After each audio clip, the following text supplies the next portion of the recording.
మా ఇంట్లో వాళ్ళు చెప్పేవి నాకు తెలిసినవి మీకు చెప్తున్నా. ఫస్ట్లీ మనం ఫేస్ కి ఎంత కేర్ తీసుకుంటామో అంతే కేర్ హెయిర్ కూడా తీసుకోవాలి, లేకపోతే ఇప్పుడున్న పొల్యూషన్ కి హెయిర్ అంతా ఊడిపోతుంది.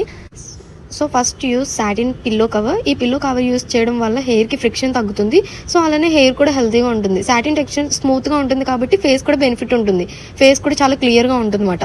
సో నెక్స్ట్ ఏంటంటే use satin hair cap. Oil పెట్టుకున్నప్పుడు ఈ హెయిర్ క్యాప్ యూజ్ అవుతుందండి. ఈ సాటిన్ క్యాప్ వల్ల ఆయిల్ మాయిశ్చరైజర్ బాగా హెయిర్ కి లోపల అబ్జర్వ్ అయ్యేలా చేస్తుంది. మీరు ఓవర్ నైట్ ఆయిల్ పెట్టుకుని పడుకునే వరకు అయితే నైట్ టైం హెయిర్ ని ఒక బ్రైడ్ లాగా టైప్ చేసి దాని చుట్టూ సాటిన్ క్యాప్ ర్యాప్ చేసి పడుకోండి. ఆయిల్ 1 or 2 hours ఆయిల్ పెట్టుకుని హెయిర్ వాష్ చేసేవాళ్ళు ఆ టైంలో క్యాప్ పెట్టుకోండి. దగ్గర లేదు ఆర్డర్ చేసుకోవాలనుకునే వాళ్ళు సైజ్ కరెక్ట్ గా మీ హెడ్ కి తగ్గట్టుగా సరిపోయేటట్టు తీసుకోండి. ఒకవేళ క్యాప్ టైట్ గా ఉంటే హెడ్ ఏక్ వస్తుంది, లూజ్ గా ఉంటే హెయిర్ నుంచి మాయిశ్చరైజర్ ఎస్కేప్ అయిపోతుంది అన్నమాట. చూసారు కదా ఇలా కరెక్ట్ గా పెట్టుకోవాలన్నమాట. హెయిర్ బయటకు రాకుండా మొత్తం అంతా కవర్ అప్ అయ్యేలా పెట్టుకోవాలి.